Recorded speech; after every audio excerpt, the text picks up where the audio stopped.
Radio UNAM es un medio que promueve el diálogo, la diversidad y la libertad de expresión en un marco crítico y respetuoso. Los comentarios expresados a lo largo de su programación reflejan la opinión de quien los emite, mas no de la radiodifusora. La Facultad de Derecho de la UNAM y Radio UNAM presentan... Toda sociedad requiere para su funcionamiento regirse por valores, principios, normas e instituciones. A diario escuchamos, leemos y opinamos sobre temas relacionados con la legalidad. Pero, ¿verdaderamente conocemos nuestros derechos y obligaciones? Tu participación es indispensable. Acompáñanos. Derecho a debate. En la cultura de la legalidad participamos todos. Conduce Diego Guerrero. Hola, ¿qué tal? Muy buenas tardes. Bienvenidas, bienvenidos a Derecho a Debate. En la cultura de la legalidad participamos todas y todos. Mi nombre es Diego Guerrero y como cada martes les agradecemos que nos sintonicen por el 96.1 FM. Estás en Radio UNAM. El día de hoy me acompaña en la conducción quienes son la esencia de nuestra universidad, Alexis Martínez Meneses, quien es estudiante de la Facultad de Derecho, que tuve el enorme gusto de conocerlo en las aulas y el día de hoy compartir micrófonos con él. Alexis, bienvenido a Derecho a Debate. Muchas gracias, Diego. Muchas gracias por la invitación. Es siempre un honor estar en el programa. Muchas gracias por permitirme estar de nuevo hoy nuevamente. Al contrario, Alexis. Y bueno, el día de hoy vamos a hablar de gobiernos de coalición. Platícanos, ¿qué sabes sobre este tema? Sí, bueno, los gobiernos de coalición son hoy en día una constante tanto en las democracias parlamentarias como en las democracias presidenciales de todo el mundo, al igual que en México. El gobierno de coalición es un arreglo institucional necesario del sistema presidencial en el contexto de un sistema de partidos políticos múltiple en coexistencia con formas de democracia participativa para fortalecer el poder de los ciudadanos. Durante su implementación en México se estableció que la pluralidad política del país era una realidad innegable derivada de un proceso largo e inacabado de transición democrática. Además, se dijo que era indispensable alcanzar acuerdos mediante el diálogo y la negociación institucional para que todas las fuerzas políticas se corresponsabilizaran en la conducción del país y de sus problemas. Es un tema muy interesante y a partir del cual en este programa vamos a saber más al respecto con nuestros invitados. Y bueno, vamos a presentar a nuestros invitados. Alexis, ¿quién nos acompaña en el día de hoy? Sí, Diego. Hoy nos acompaña el doctor Héctor Virgilio Jaramillo Rojas, catedrático de la Facultad de Derecho de la UNAM. Héctor, bienvenido a tu casa, aquí a Derecho a Debate, a la Facultad de Derecho, para platicar de este tema tan interesante. Muchas gracias, estimado Diego. Muchas gracias, Alexis. Muy contento de estar nuevamente en Derecho a Debate aquí por Radio UNAM. Mil gracias por el espacio y la oportunidad. ¿Quién más nos acompaña, Alexis? Y también nos acompaña el maestro Raimundo Durán, director de investigación y miembro del equipo fundador de The Think Book. Bienvenido, Raimundo, a Derecho a Debate. Hola, Diego, Alexis, encantado con la invitación. Un saludo a toda la audiencia. Gracias. También nos acompaña, por último, el doctor Brasil Acosta, diputado federal dirigente de Antorcha Campesina en el Estado de México. Doctor, bienvenido a Derecho a Debate. Muchísimas gracias, maestro Diego Guerrero y Alexis. Agradezco que este tipo de Derecho a Debate le llegue a los universitarios para abrirles la conciencia. Muchas gracias.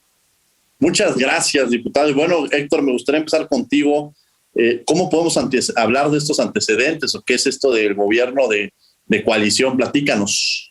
Claro, Diego, muchas gracias. Pues mira, yo creo que la historia de nuestra democracia ha ido, principalmente en la última mitad del siglo XX y después de las decenas reformas electorales de 1977, de 86, del 90, del 93, del 94, del 96, del 97, 2000 y 2007 y por supuesto 2014, han ido abriendo el panorama a la participación política de las minorías, han ido democratizando el poder en un proceso paulatino de apertura y creo que por lo menos en una visión plasmada, digamos, desde 2014, 15, 16 y 17, había México presentado un escenario de polarización política que conducía a un gobierno dividido, es decir, gobiernos que no contaban con el respaldo institucional suficiente en cámaras legislativas o en gobiernos de los estados. Y en 2018 tuvimos, digamos, una especie de pausa cuando un movimiento político encabezado por el ahora presidente de la República cambia un poco la realidad, pero que Creo que una vez regresando a la normalidad democrática, regresaremos a estos gobiernos divididos, pluripartidistas, pluriactores, donde será necesaria tener una opción que le dé principalmente, al menos en este caso, al presidente de la República, la posibilidad de gobernar de una manera incluyente. Y justamente de eso hice una investigación doctoral en torno a una propuesta de ley reglamentaria de gobiernos de coalición. Creo que es el paso que viene, estimado Diego, para la consolidación de nuestro sistema político. Muchas gracias, Héctor. Diputado Brasil Acosta, ¿por qué es importante y qué tan vigente es hablar de estos gobiernos de coalición? Porque efectivamente yo recuerdo que quizá antes del 2018 escuchábamos mucho el tema de gobiernos de coalición, algunos académicos, el propio doctor Diego Valadez hacía referencia del mismo, y de pronto parece que justo en este cambio democrático que menciona Héctor, hubo una pausa o quizá una forma distinta. ¿Es vigente hablar de este tema y por qué es importante que la ciudadanía conozca el mismo?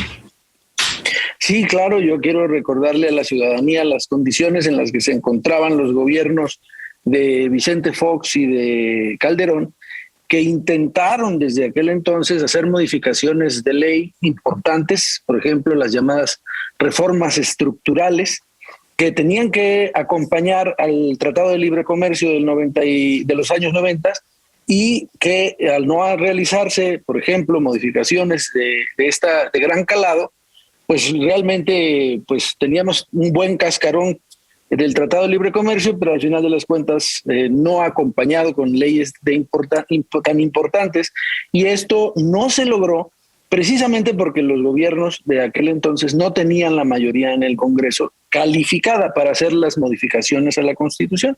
Entonces, justamente en el año del 2014, uno de los que impulsó mucho y sigue impulsando el tema es Manlio Fabio Beltrones, que fue nuestro coordinador de diputados en el año.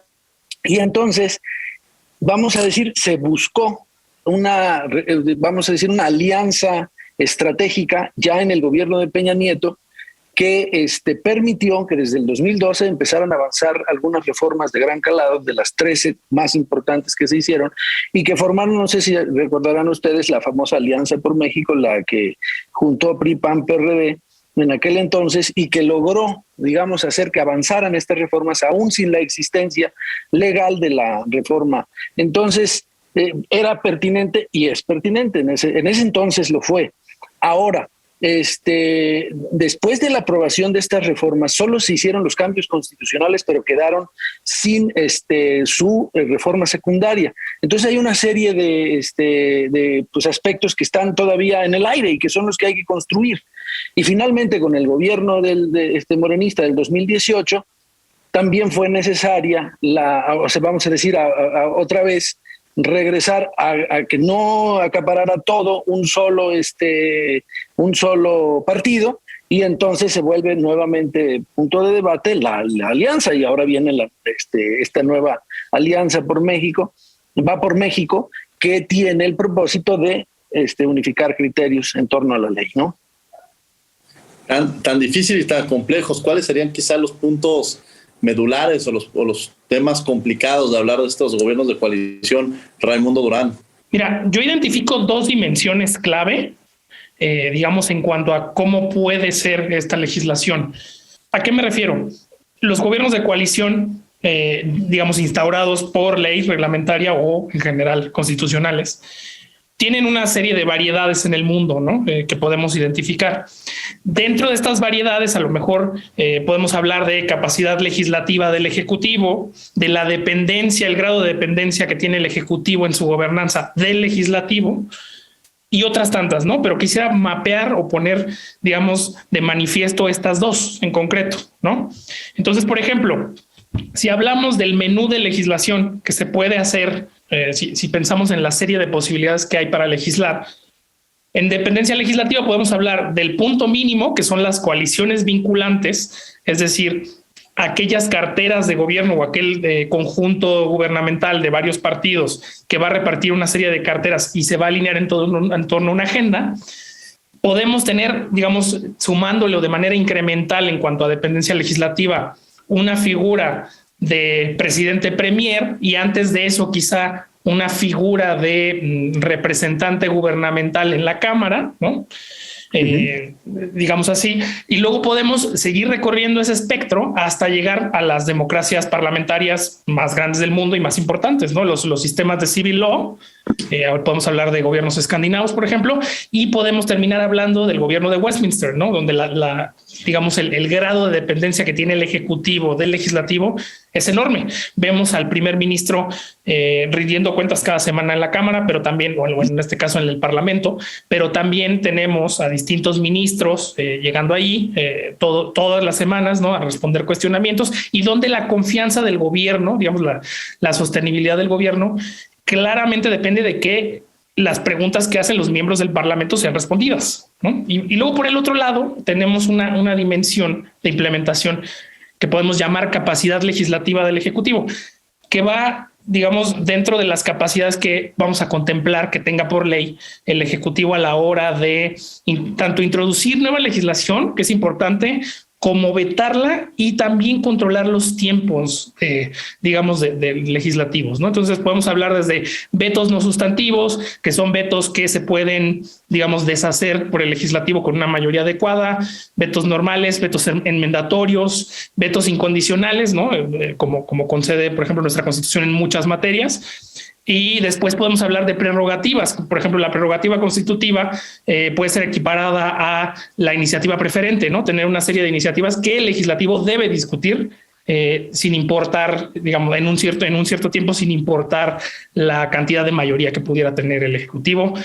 Y así también puede controlar tiempos de comités y de, digamos, comités parlamentarios y sesiones. Es todo un espectro, ¿no? Entonces, hay un menú de opciones y creo que el doctor Jaramillo aquí será el experto de cuál puede ser la combinación adecuada para México, pero lo que mis dos centavos al tema serían que hay que hacerlo atractivo al tipo de sistema de gobernanza que tenemos hoy, ¿no? O sea, nosotros a lo mejor no podríamos transitar de golpe a un sistema de estilo Westminster con capacidades legislativas muy amplias, así como así, ¿no? Tal vez para los actores políticos esto no sería aceptable.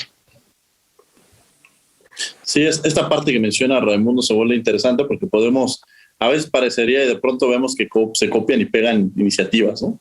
Porque pretendemos que una ley que funcionó en otro país puede funcionar en nuestro país, incluso hasta las entidades de la República. No necesariamente una ley que fue aprobada en una entidad de la República puede ser funcional en otra entidad de la República. Esta forma, como se dice, tropicalizarla,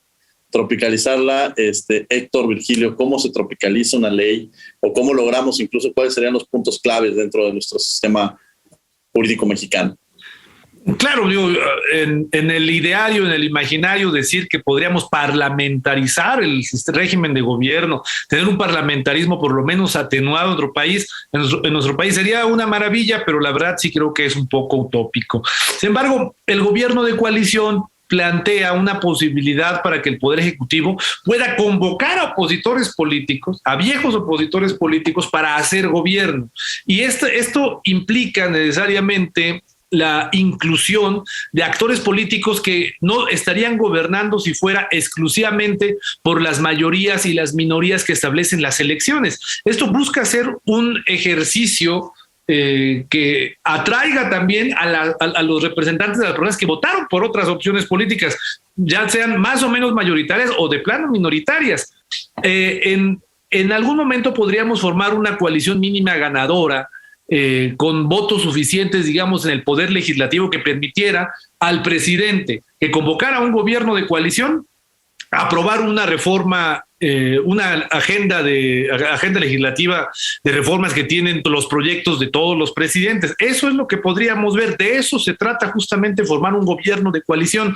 Sin embargo, también creo que es necesario que exista una legislación secundaria que, como bien decía el diputado Acosta, hace falta para este apartado del artículo 89 constitucional, y justamente el proyecto de empujar una iniciativa de ley de legislación secundaria es porque hoy, si alguien de algún presidente, incluido que además ha tenido algunos rasgos de invitación a actores políticos de otros partidos, principalmente invitándolos a que ostenten cargos de representación diplomática, si hoy se tuviera o se pudiera optar por constituir un gobierno de coalición sería muy complicado porque no hay una ley que rija cómo debe de ser el convenio, qué debe de contener el convenio.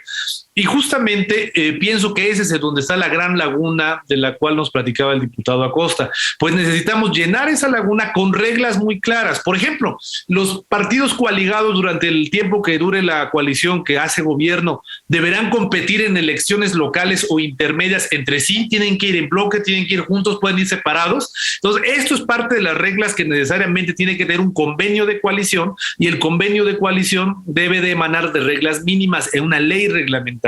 Pienso que el debate no es menor ahora, que no necesariamente hay que decir que está descartado. Yo pienso que volverá a ser tema quizá el año que viene, pues hay una gran coalición electoral que, incluyendo al Partido de la Revolución Democrática, Revolucionario Institucional y Acción Nacional, podrían postular un mismo candidato. Y al final de mi trabajo de investigación yo concluyo, a ver, si los partidos políticos pueden mantener su individualidad, aunque sean emanados de una coalición electoral, también podrían constituir un gobierno de coalición. Creo que vale la pena reflexionar y ampliar el debate sobre esto. Estoy convencido de que no es un tema enterrado, estimado Diego. Qué interesante, y creo que le aventaste un poco la bola al diputado Brasil Acosta con estos temas tan... Ella hablaba sobre estos temas pendientes legislativos o el camino a seguir en términos legislativos, pero también lo complejo que podría también representar estos procesos de negociación, estos procesos políticos, es decir, encontrar estas aristas políticas y jurídicas que tendríamos bajo este sistema, bajo este proceso legislativo para llegar a este puerto. Y bueno, después le cedería el micrófono a Alexis Martínez. Pero adelante, diputado Brasil Acosta. Sí, muchas gracias. Gracias. Fíjate que ahora pongámonos ahora en los zapatos de la gente. Vamos a decirlo así. La gente tiene pues simpatías con un partido en función, en general lo podemos pensar así, de ideologías, ¿no? Y entonces, de pronto ha sido un poco difícil que le digas a la gente que ha sido llamada a repudiar, vamos a decirlo así, a un partido con el que ahora estás aliado. Entonces se vuelve un poco difícil. Ahí tienes tú que se ha criticado que está la izquierda, el centro y la derecha juntos, ¿no? Y entonces, así digamos, la pregunta que habría que hacernos es: correcto, la gente le da la confianza a cada uno de los partidos que la representa, y ahora allá arriba se ponen de acuerdo, y qué tal si los coaligados toman medidas y hacen cambios en la ley que no benefician a la gente. Ahí tenemos un problema, ¿cierto? Entonces, sí es cierto que, o sea, finalmente la gente le da la confianza a su partido, le da la confianza, y ya con esa confianza, dada la ley, entonces se pueden hacer coaliciones en este preciso momento. Y efectivamente algo de esto decía el doctor Virgilio Jaramillo, en el sentido de que ya hay algunos visos de que se jalan a las oposiciones para mandarlos de diplomáticos, ¿no?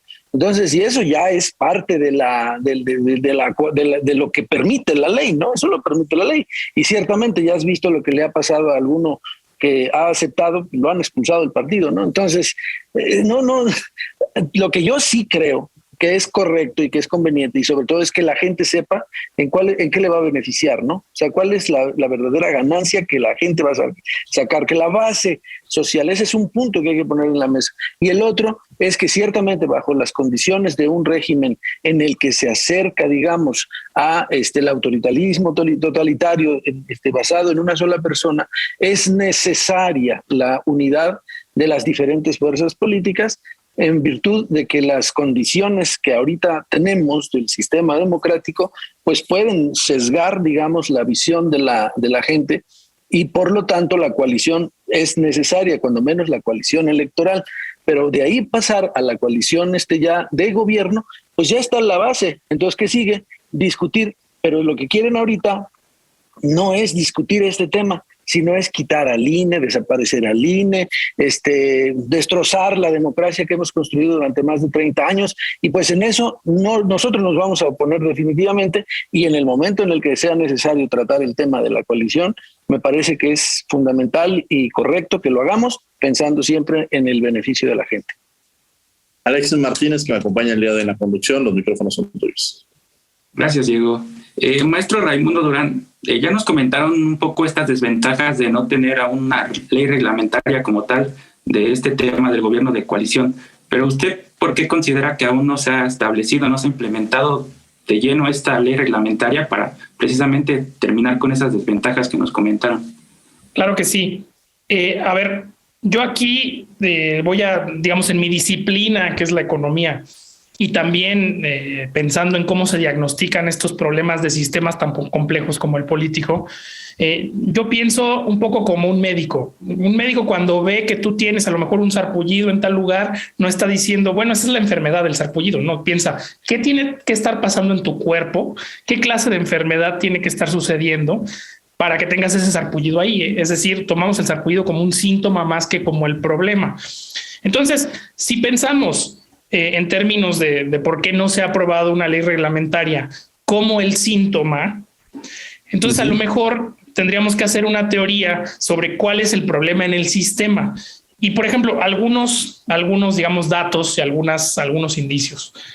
Si pensamos que actualmente el tipo de forma en que se ha coaligado una serie de partidos ha sido así, digámoslo así, por fuera de la ley, es decir, por fuera de mecanismos reglamentarios claros, hay un deseo. Es decir, estamos viendo que hay un deseo claro por generar agendas comunes. Ahora, qué tan volátiles son esas agendas y qué tanta credibilidad tienen los partidos para comprometerse es otro tema, pero el deseo ahí está.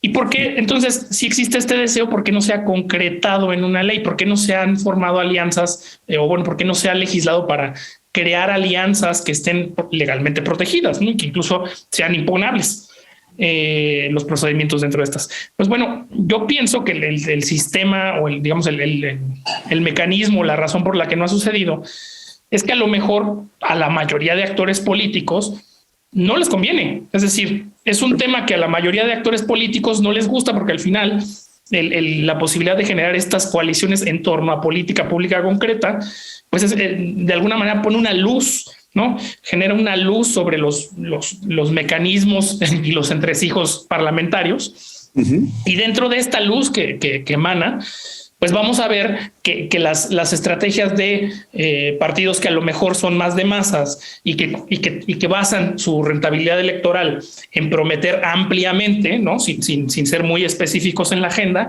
pues no es muy conveniente, no les va a convenir. Además, por supuesto, del riesgo intrínseco que implica delegarle un parte de tu agenda o incluir en tu agenda cosas que tienen que ver con otros estilos programáticos. Hablaba el diputado Brasil sobre la cultura política mexicana, ¿no? Decía, bueno, las personas, los electores votan por ideología. Yo ahí haría la expansión o la extensión de que a lo mejor la cultura política está evolucionando en el sentido de que el elector con suerte se ha vuelto más pragmático ahora que ha tenido la oportunidad de ver gobernar a todos los espectros políticos o a una mayoría, digámoslo así. Y entiende que a lo mejor no es la ideología pura y dura, sino la clase de acuerdos de lo posible, lo que importa para elegir a alguien, ¿no? Entonces, yo diría que, si me preguntas en concreto por qué no, creo que porque a grandes sectores o grandes espectros del sistema político mexicano no les conviene aún que se dé un tipo de gobierno así. Interesante. Axel Martínez, los micrófonos son tuyos. Gracias, Diego. Doctor Héctor, ya nos comentaba hace un momento las desventajas de no tener una ley reglamentaria, pero quisiera que nos comentaras si existen como tal riesgos, pero directamente de un gobierno de coalición. Sí, cómo no, Alexis, creo que es una extraordinaria pregunta. Por supuesto que existen riesgos, es decir, ni en las ciencias sociales ni en la política existen fórmulas mágicas como quizá podrían serlo en ciencias exactas. Aquí trabajamos con personas y las personas pues son proclives a vicios, ¿no? ¿A qué me refiero? Uno de los principales vicios del ejercicio político es la concentración del poder. Si por un lado el gobierno de coalición pretende presentarse como una solución integradora a la crispación en las preferencias políticas o a la atomización de los actores políticos, también es cierto que hay el riesgo de que formándose un gran nuevo bloque gobernante, entonces este bloque empezara a comportarse de una manera hegemónica y con eso se desplazaran a las minorías que están fuera de la coalición para discriminarlas, menospreciarlas y no incluirlas en el ejercicio del poder. ¿Qué es lo que propongo? ¿Qué es lo que creo que debe de suceder en este caso? Que se les den mayores atribuciones a las minorías de oposición. Es decir, los grupos que queden fuera del gran convenio de coalición con el que será gobierno puedan tener potestades extras, hoy quizá no existentes en la legislación mexicana, pero hoy me gustaría, por ejemplo, inspirarnos en el gabinete a la sombra del sistema parlamentario inglés, donde los partidos de oposición, los legisladores de oposición, tienen comisiones específicas de vigilancia por sobre del gobierno, y que por fuera del gobierno, aunque sí reciben algún estipendio extra fuera de su dieta como miembros del Parlamento, para poder vigilar. Es decir, hay una comisión de oposición encargada de vigilar el Ministerio de Agricultura, una encargada especial encargada de vigilar el Ministerio del Trabajo y el Ministerio del Interior, etcétera. Sí creo que hay que garantizar el papel que tengan las minorías parlamentarias en el ejercicio de un gobierno de coalición para evitar justamente este riesgo. Creo que siendo posible el riesgo, siendo calculable, no siento que sea lo más probable, siento que siempre es más probable, en lugar de que se constituya un gran bloque hegemónico, es mucho más probable que el bloque gobernante se deshaga, algunos se salgan de la coalición, haya chantajes y presiones a cambio de posiciones para mantenerse dentro de del gobierno. Entonces, lo que sí puedo asegurar es que es una opción integradora, no sin riesgos, no con todas las garantías como quisiéramos, pero al final esto es una serie de reglas para los actores políticos, para que se faciliten los actores, para que se faciliten las decisiones, los convenios y los acuerdos entre actores políticos, lo cual, por supuesto, de ninguna manera garantiza que haya, digamos, ni un cumplimiento con agendas ciudadanas ni cercanía con la población. Esperemos que así sea, pero la forma en la que se le cumpla a la población también dependerá con el cariz social que tengan los candidatos y los parlamentarios y el presidente que opten por este modelo de gobierno. Pero al final toda modificación legislativa no apela pensando en que quien aplicará la ley es un bandido, aplica pensando en que se actuará de buena fe, y de esa manera creo que es como podemos seguir construyendo nuestra democracia con esta opción. Y por eso sí creo que debe de regresar también al poder legislativo. Además, ya hoy que está discutiendo la reforma política, una reforma política, por supuesto, inviable, una reforma política pensada solamente para crear polarización en la discusión pública, pero creo que son temas que se pueden meter desde agendas políticas alternativas, es decir, desde la oposición. De eso sí estoy convencido, estimado Alexis. Muchas gracias, Héctor. Y esto que mencionas es muy interesante. Yo creo que cuando alguien legisla siendo gobierno, tiene que pensar que en algún momento va a ser oposición. No siempre se es oposición y no siempre se es gobierno. Y la verdad es que las reglas del juego pueden cambiar, y ahora sí que como mediste puede ser medido. Creo que también eso sucede mucho en este escenario. También esta figura que tú mencionas sobre la visión, esta es quizá la otra madera que retomaría lo que decía Raimundo, esta otra cara de la moneda, cuando hablamos de los gabinetes sombra que surgen en los gobiernos parlamentarios del Reino Unido, Gran Bretaña y Irlanda del Norte, donde hay un cuestionamiento por parte de la oposición y el papel que debe en un momento dado ejercer la oposición, y que cuando también va un funcionario a responder a estos llámense congresos, pues uno no puede llegar a decir es que hemos hecho si no tenemos las pruebas, ¿no? O sea, también este ejercicio de que cuando se hace una evaluación realmente se tengan con todas las herramientas y realmente tengamos que si yo dije que se dieron tantas vacunas, se atendieron a tantas personas, que estos números estén efectivamente fundados y motivados, porque precisamente en estos gobiernos lo que resulta es de que si hay una falsedad, pues hay una responsabilidad. Y creo que esos tránsitos, esa responsabilidad de la palabra que tiene el político, se tiene que mantener, se debe que fortalecer, porque es como va a ser evaluado por parte incluso de quienes en un momento dado lo designan. Y eso es, la verdad es que el político, yo creo que lo que más fuerte puede llegar a tener es su palabra, y eso es sin lugar a dudas. Alexis Martínez, que digamos la entrevista. Muchas gracias, Diego.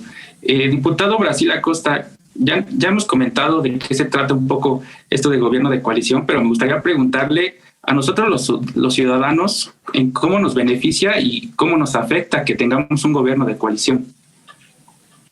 Claro, en primer lugar, creo que hay un tema que sí tenemos como pendiente, y me parece que es un poco como previo, que sería el problema de la sobrerepresentación. Un gobierno como el actual, con un 43% de la votación, tiene más del 51% en la primera legislatura, que fue la 64, y entonces, pues como que ahí hay una... O sea, no estamos suficientemente y bien representados los partidos políticos, pero también es cierto que las minorías, si quieres desaparecer los principios de la representación proporcional, pues pueden también verse afectadas. Entonces, el primer punto es regla piso parejo para todos. De tal suerte que si tú tuviste el 51% de la votación, pues tengas el 51% en la Cámara, ¿no? Pero como eso no va a suceder, entonces sí se abre la posibilidad de que necesites sí o sí hacer acuerdos y consensos. Y hablando justamente de que la oposición veía la posibilidad de no estar en el gobierno, Manlio Fabio Beltrones en el 17 es que plantea una iniciativa sobre el tema, ¿no? Y él especifica cuáles son las facultades que tendría el presidente para armar la coalición, cómo se conformaría la mayoría, es decir, que si se tiene que hacer la coalición, tiene que estar basada en que tengas el 50% más uno de la gente en el Congreso, cómo se repartirían, por ejemplo, el poder, vamos a decir ahora sí, en términos de las secretarías, y cómo en un momento dado, cuáles son los objetivos que tiene como coalición ese gobierno, cómo si se disuelve en un momento determinado y en qué plazos se formaría, ¿no? A grandes rasgos, ¿no? Y creo que sí, la pregunta que hace Alexis es pertinente. ¿Cuáles son las ventajas? Pues finalmente busca lograr consenso entre las fuerzas y pues lograr que la democracia sea más plena, es decir, que los acuerdos, como dijéramos, las iniciativas que hayan formulado juntos los partidos puedan verse realizadas, porque si no, al final de las cuentas, alguien plantea alguna transformación de una ley y pues si no hay consenso, no hay manera de que transite, como sucede ahora en algunos casos. Y las desventajas finalmente, no siempre se logran todos los beneficios de la coalición. Por ejemplo, si está lo que decía Raimundo claramente, ¿y qué tal si en un momento dado el presidente sigue teniendo tal poder que hace que vete los avances que las coaliciones puedan tener? Entonces, si no hay efectivamente reglas muy claras, entonces y pues se le queda la posibilidad al presidente de quitar y poner lo que le haya o no gustado, entonces al final de las cuentas podemos fracasar. En ese sentido, creo que sí, la ley secundaria tiene que estar muy bien diseñada para que no haya fallas en ese sentido. Muchas gracias, diputado Brasil Acosta. Alexis Martínez, seguimos contigo la conversación. Gracias, Diego. Doctor Raimundo Durán, ya nos comentaba el diputado que al tener un gobierno de coalición se pueden producir pues estos fuertes enfrentamientos entre poderes políticos. ¿Esto cómo afectaría en general la gobernabilidad? Claro, mira, te voy a dar una respuesta un poco basada en dos principios. El primero, flexibilidad de la coalición y segundo, credibilidad de la agenda. ¿A qué nos referimos con la flexibilidad de la coalición?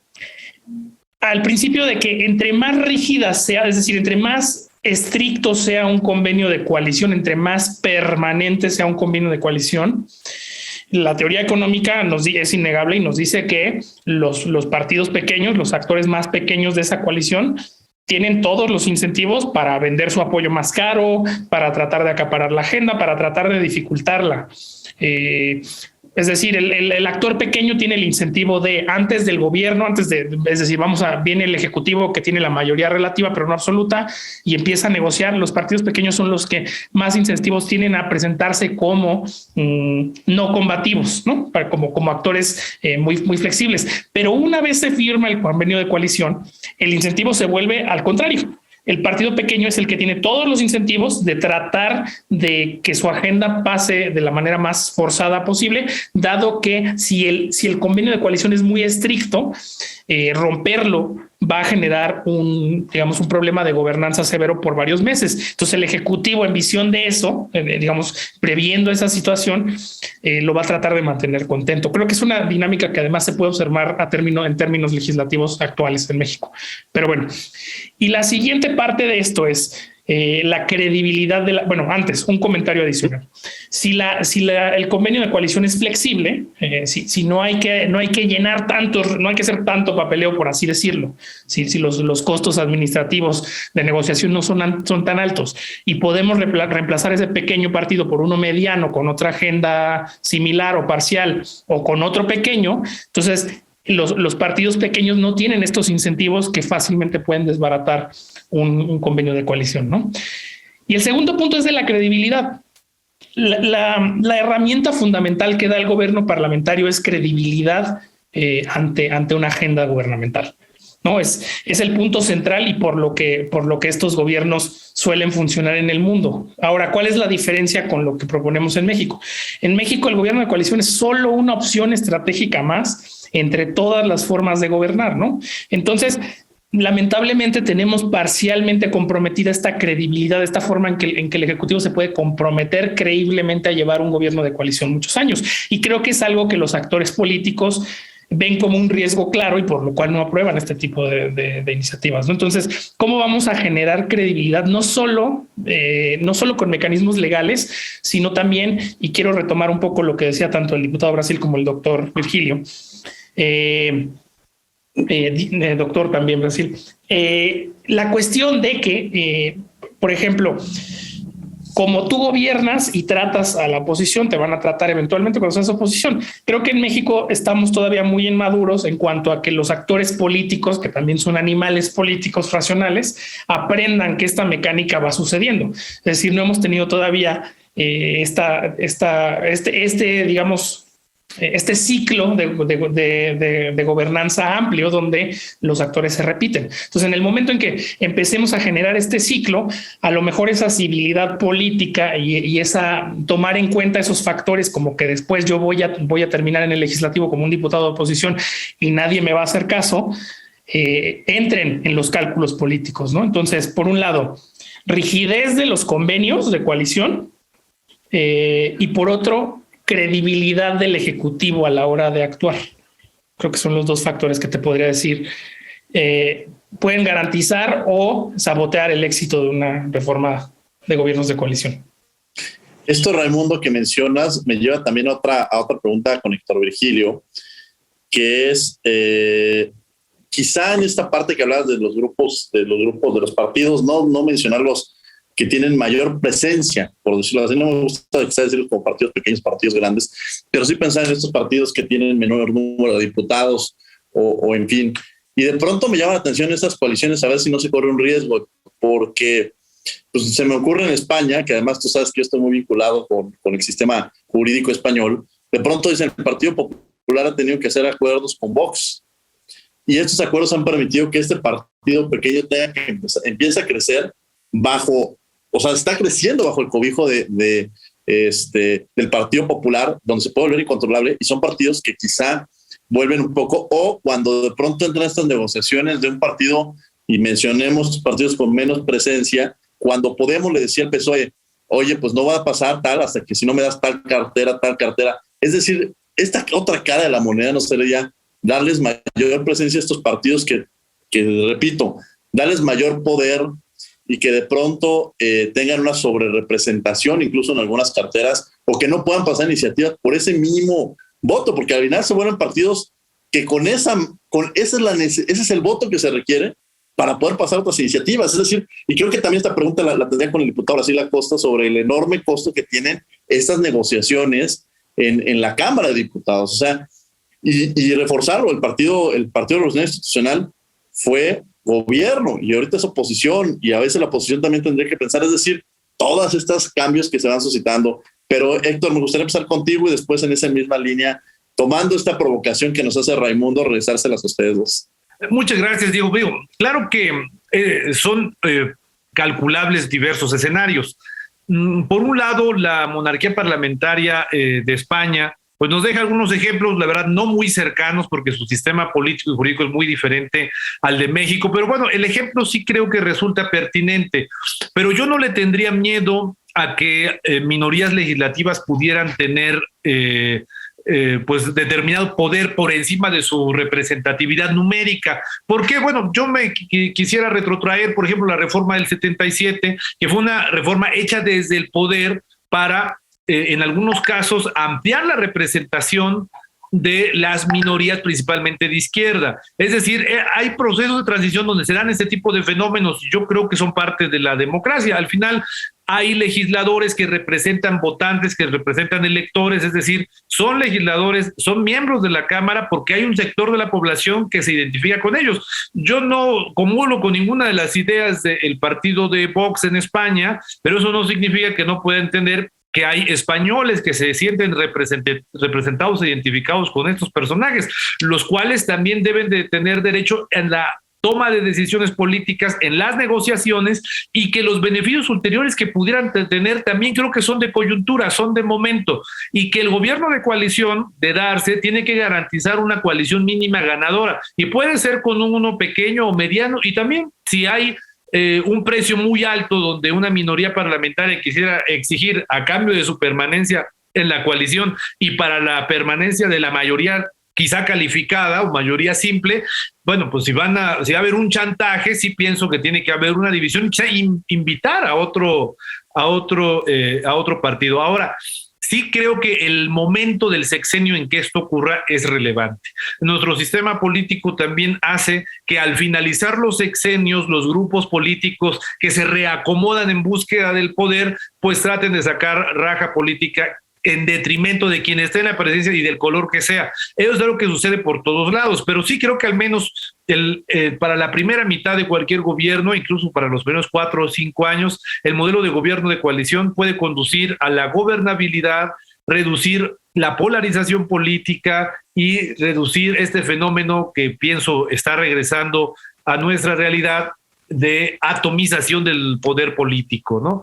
Así como hay lugares donde, por ejemplo, ganó Morena en las elecciones del 18, ya hubo lugares donde perdió. El Valle de México, que es la zona más poblada de nuestro país, tanto municipios del Estado de México como alcaldías de la Ciudad de México, cambiaron su preferencia electoral, así que creo que no hay victorias permanentes ni derrotas para siempre. Por esa razón, veo el reacomodo de nuestro sistema político como probable, viable, y que esta discusión en torno a la ley reglamentaria de gobiernos de coalición tiene que venir en un paquete principalmente de ideas desde la oposición al oficialismo para la siguiente reforma política. Eso sí lo veo, estimado Diego y Alexis.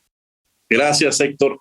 Yo entro en esta provocación con Brasil Acosta, que en este escenario de cómo se están planteando, pero también ahora quiero retomar lo que decía Héctor Virgilio, que es el tema de las ideologías.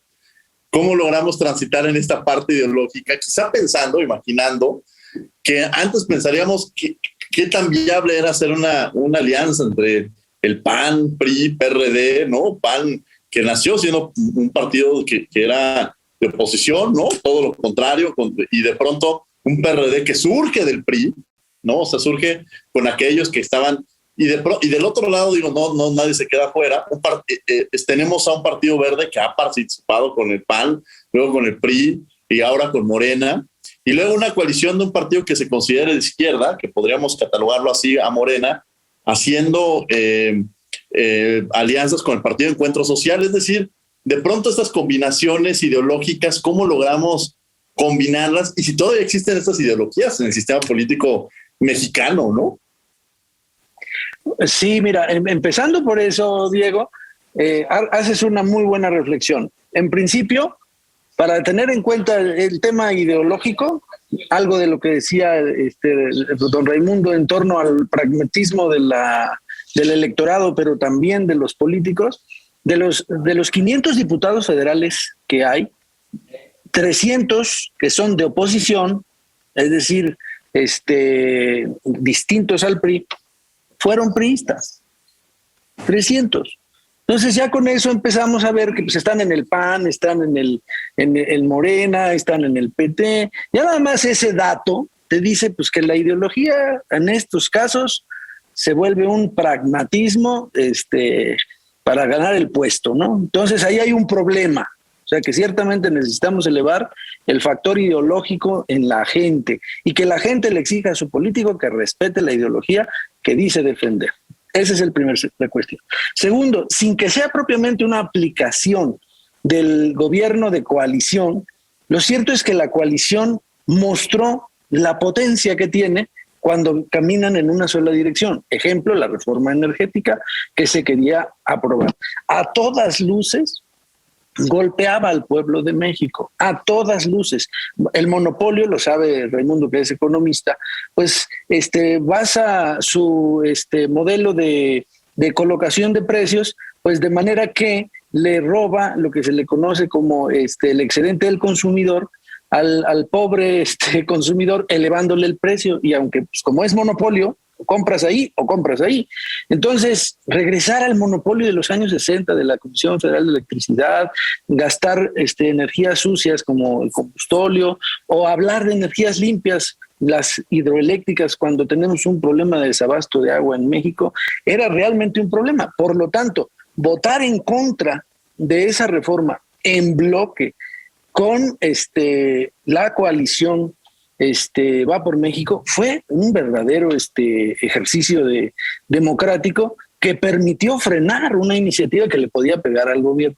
Entonces, lo digo como un ejemplo de que sí es posible que lleguemos a establecer acuerdos que beneficien a los electores y que al final de las cuentas, si se establecen claramente las reglas, porque aquí pues había reglas, pero podían incumplirlas cualesquiera, como ustedes decían, como fue el caso del diputado Aiza, que se fue a Morena, pero también del Verde se lo fueron a uno al PRD y otro a Movimiento Ciudadano. O sea, al final de las cuentas, las reglas claras, pero cuando hay claridad de objetivos, creo que sí se puede transitar en la construcción de gobiernos de coalición, y siempre teniendo en cuenta a la gente, a los electores, a la gente del pueblo, que es la que necesita siempre ser beneficiada con todas las medidas y acciones que se tomen a nivel de la cúpula política. Vamos a tener que ir a un corte, vamos a Descubriendo tus Derechos y regresamos a los micrófonos de Radio UNAM. Estás en 96.1 FM y también estamos en las redes sociales, Facebook, Instagram y Twitter como Derecho a Debate. No se vayan. Descubriendo tus derechos. Derecho de acceso a la información. El derecho de acceso a la información implica el reconocimiento de los instrumentos legales para que todas las personas puedan solicitar y recibir información a sus gobernantes, quienes tienen la obligación de responder a las solicitudes de acceso a la información. Escuchas Derecho a Debate. La última y nos vamos. Bien, estos fueron Descubriendo tus Derechos. Estás en Radio UNAM, estos 96.1 FM, estás en Derecho a Debate. Y bueno, la última y nos vamos, Raimundo Durán. Claro que sí, Diego. Bueno, pues yo para cerrar quisiera muy brevemente tratar el efecto que va a tener en el largo plazo la reelección legislativa, en este caso de estos actores, en los términos que lo planteaba tanto el diputado Acosta como el doctor Jaramillo. Yo creo que cada legislador y cada actor va a ir encontrando su lugar y su electorado, su nicho electoral. En la medida en que las diputaciones no dependan tan fuertemente de las dirigencias partidistas y en general los puestos de representación popular no lo hagan, yo creo que vamos a tener que diputados a lo mejor sí se oponen ideológicamente a ciertas cosas y a otras no. Y en un gobierno de coalición yo creo que lo vamos a ver más, que un partido se oponga a ciertas cosas y a otras no, sin que tengamos estos cruces tan raros de agenda de agenda de política pública con ideología política asociada a un partido. Creo que los partidos van a tener que ser más explícitos en cuanto a qué apoyan en la medida en que estos efectos de la reelección legislativa entren en tema de gobiernos de coalición y sin ellos, ¿no? Entonces ese sería mi comentario. Gracias, Raimundo Durán. La última nos vamos, Héctor Virgilio Jaramillo. Muchas gracias, estimado Diego. Pues para cerrar, a mí simplemente me gustaría compartir que tras una reflexión pues amplia del estudio del sistema político mexicano, creo que no es ajeno ni difícil concluir que en este tortuoso camino de consolidación democrática, nuestro país ha ido abriéndose, es decir, democratizando el ejercicio del poder. Y esto tiene una etapa, una siguiente etapa, en la posibilidad de que nuestro país cuente con una ley reglamentaria de gobiernos de coalición. Al final será una opción. Ahí en el cajón que dice artículo 89 constitucional, una atribución de muchas, en este caso potestativas, no obligaciones, sino potestativas, que tiene el presidente de la República, y que como garantía para la inclusión de minorías podría permitir tener gobiernos más plurales, con mayores controles, donde las minorías legislativas tengan desde la oposición la posibilidad de controlar verdaderamente el poder, alejarse de ejercicios de corrupción y de malos incentivos que mueven hacia la corrupción, sino verdaderamente poder controlar, emitir opiniones y juicios que, basados en evidencia, puedan servir para que el gobierno construya o deconstruya la forma en la que trabaja. Creo que nuestra mentalidad, la mentalidad de los mexicanos, hoy está mucho más avanzada, junto con la época de la gran cantidad de información que hoy recibimos, en la posibilidad de optar por nuevos modelos y de modificar un poco la forma en la que nos hemos construido. El modelo de sistema político mexicano es exclusivamente mexicano.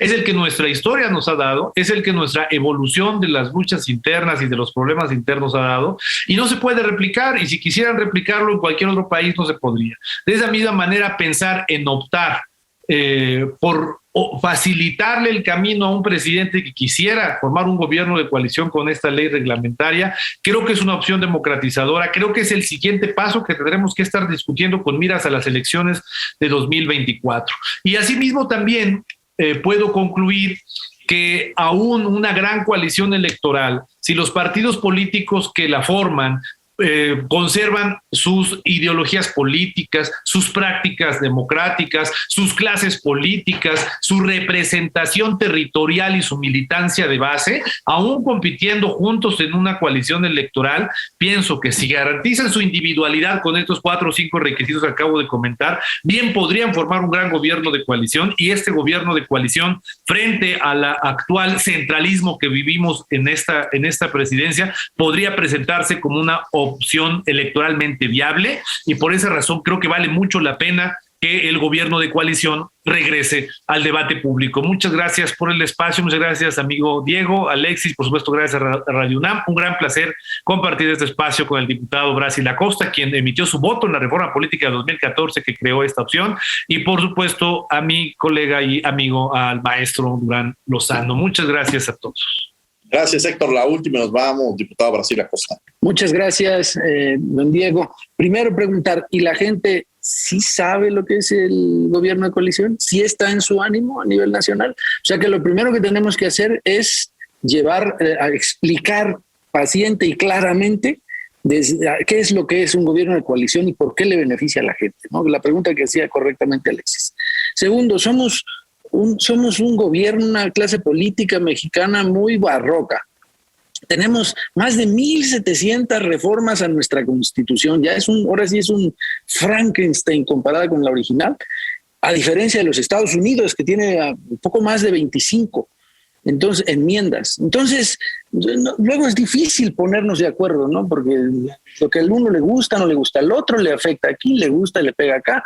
Entonces, ahí hay un doble trabajo. El primero, creo que el más importante, es qué dice la gente, qué dice la ciudadanía, qué dice el pueblo, le sirve, le conviene o no, cuál es su opinión. Y la segunda, pues ponernos de acuerdo. Esa va a ser como la más difícil. La primera, pues es fácil relativamente hablando, explicar pacientemente, pero la otra no creo que vaya a ser tan fácil. Y por lo tanto, mi conclusión es que no vamos a tener reforma secundaria dentro de un buen rato. Muchas gracias, diputado Brasil Acosta. Alexis, con algo con lo que quieras terminar, ya nos quedan un par de segundos.